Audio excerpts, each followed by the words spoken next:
او ابو عبداللہ تو کہتا تھا کہ میں دیکھوں گا وہ کیا جواب دیتے ہیں. فرمایا تو کافر تو نہیں ہوگا پر دنیا دار ضرور ہو جائے گا. کہتا پھر بابا جی نے رخ پھیرا غوث پاک کی طرف اور کہنے لگے عبد القادر تو کہتا تھا میں رب کے بندے کا دیدار کرنے جا رہا ہوں. فرمایا جا میں تجھے دعا دیتا ہوں جب تک تیرا قدم نہیں لگے گا اللہ کسی کو ولایت عطا نہیں کرے گا.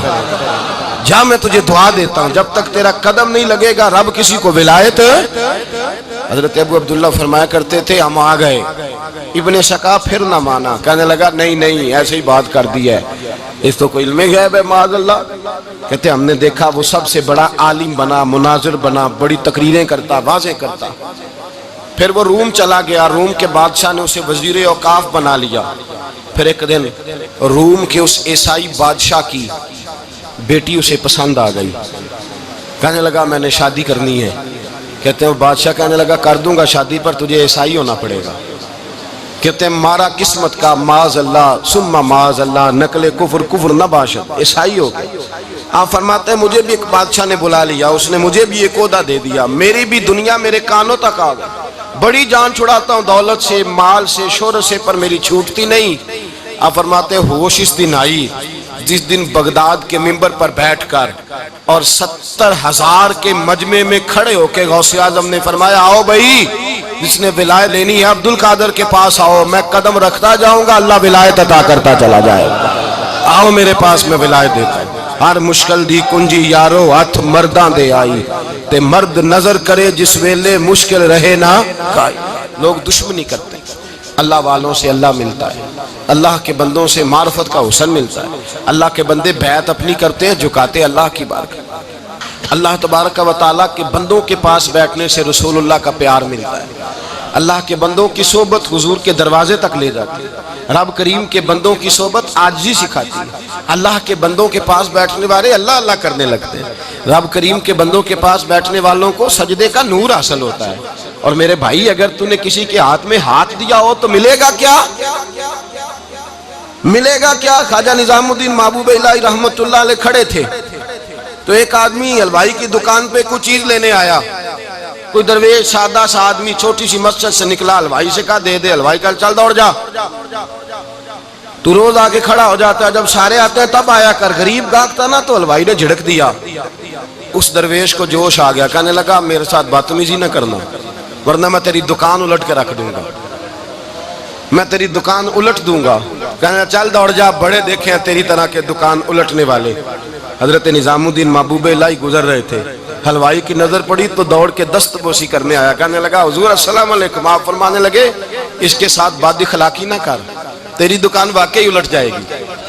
کہا حضور کس طرح؟ یہ تو ایسے ہی سادہ سا ہے. آپ فرمانے لگے یہ بھی سادہ ہے, اس کا پیر بھی اسی طرح کا ہے, پر دادا پیر بڑا باکمال ہے. وہ جس کے ہاتھ میں اس کا ہاتھ ہے وہ بڑا باکمال ہے. فرمایا وہ تیار کھڑا ہے. وہ کہتا ہے چلو نلائق ہوا تو کیا ہوا, بچہ تو ہمارا ہی ہے نا. کہہ دے گا تو الٹ دیں گے, بچہ تو ہمارا ہی ہے نا. مجھے دشمنوں نہ چھیڑو, میرا ہے کوئی جہاں میں ابھی پکار لوں گا, نہیں دور ہے مدینہ. یہاں کوئی لاوارث لوگ بستے ہیں, خدا کے فضل سے ہم پر ہے سایہ غوث اعظم کا, ہمیں دونوں جہاں میں ہے سہارا غوث اعظم کا. خدا دے گا منادی حشر میں یہ قادریوں کو, کہاں ہے قادری کر لے نظارہ غوث اعظم کا. اور اس سے مراد ہر پیار کرنے والا ہے, صرف سلسلے میں آنے والا نہیں, ہر پیار کرنے والا قادر. بھائی سمجھ لیں, یاد رکھیں, اس بات کو پرکھیں. اللہ والوں کی صحبت تو انسان کو کمال کر دیتی ہے, وہ تو نواز دیتی ہے, وہ تو نورن. ایک بات اور ہے, کچھ لوگ کہتے ہیں کتنی فرما برداری کرنی چاہیے پیر کی. میں نے کہا وہ روحانی طبیب ہوتا ہے. ایک ڈاکٹر سے دوائی لے کے بندہ ایک ڈاکٹر سے دوائی لے تو پھر ساتھ اگلی دکان پہ بھی چلے جانا چاہیے. کیوں جی, کی پتہ کتھوں رام آ جائے. ایک سے دوائی لی پھر ساتھ ہی اگلی دکان پہ, پھر اس سے اللہ جانے کہیں سے شفا مل جائے, کدھر سے شفا مل جائے. اور بھئی ایسے نہیں ہوتا. دوائی تو ایک حکیم سے کھائے گا, ایک ڈاکٹر کی کھائے گا, جو پرہیز بتائے گا وہ پرہیز. اگر طبیعت ٹھیک نہیں ہوگی تو دوبارہ جائے گا, وہ کہے گا میں نے تیری دوائی بھی بدل دیا, تیری پرہیز بھی بدل دی. اور ایک وقت آئے گا کہ انشاءاللہ شفا.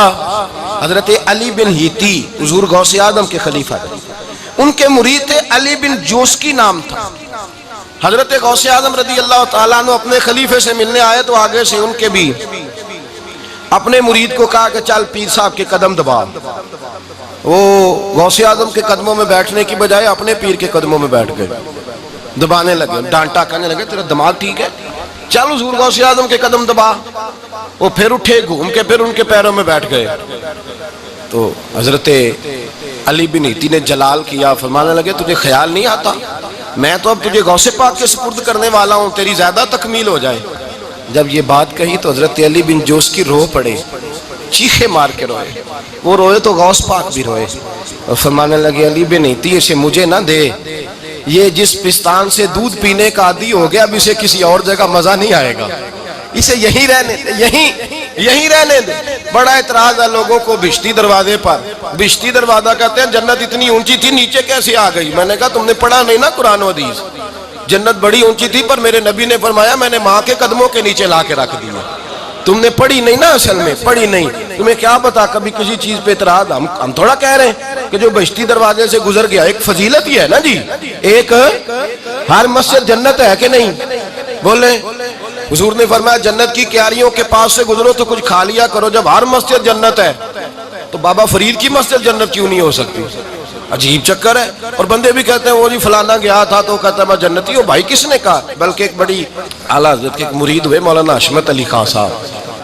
حضرت مولانا حشمت علی خان صاحب رحمۃ اللہ تعالیٰ علیہ نا پاک پتن سے واپس آ رہے تھے تو بس کی چھت پہ بیٹھے تھے. کہتے رستے میں نا ایک دو بندہ آ گیا جس کو تنقید کی عادت تھی اللہ والوں کی.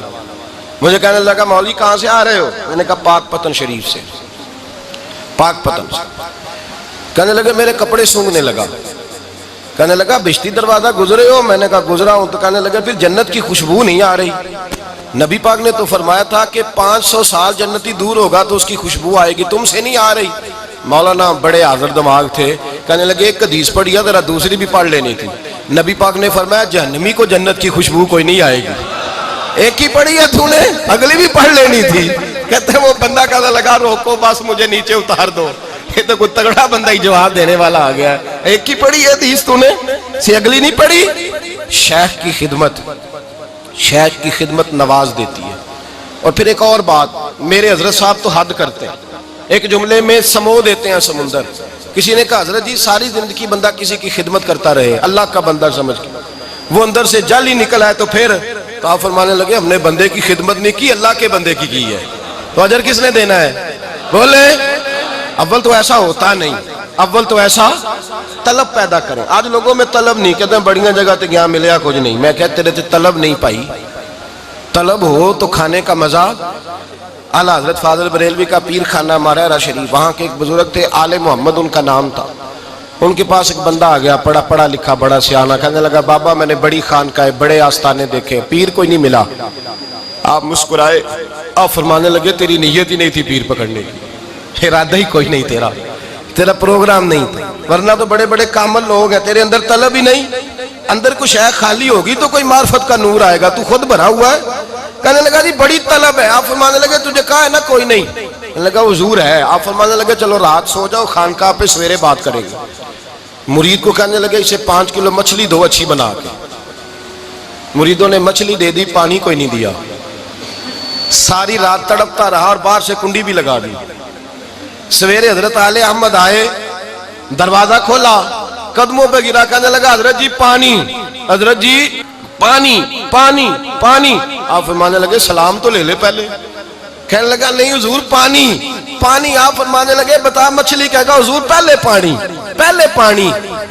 حضرت نے ایک جملہ کہا, رب کے بندوں کی ایک بات کمال کر دیتی ہے. فرمایا پتہ چلا طلب کیا ہوتی ہے, پتہ چلا طلب کیا ہوتی ہے. کہنے لگا سونے لگ پتہ گیا ہے کیا ہوتی ہے, لگ پتہ گیا ہے. آپ نے پانی بھی پلایا, مرید بھی کیا, اور جب سینے سے لگایا تو فرمایا جا تو نے طلب پیدا کی تھی, میں نے رب کے فضل سے تجھے فیض دیا ہے. کہتے وہاں بیٹھے بیٹھے کالے رنگ کا تھا, اللہ نے گورا رنگ بنا دیا, نورانیت چھلکنے لگی. وہاں بیٹھے بیٹھے ہی کمال.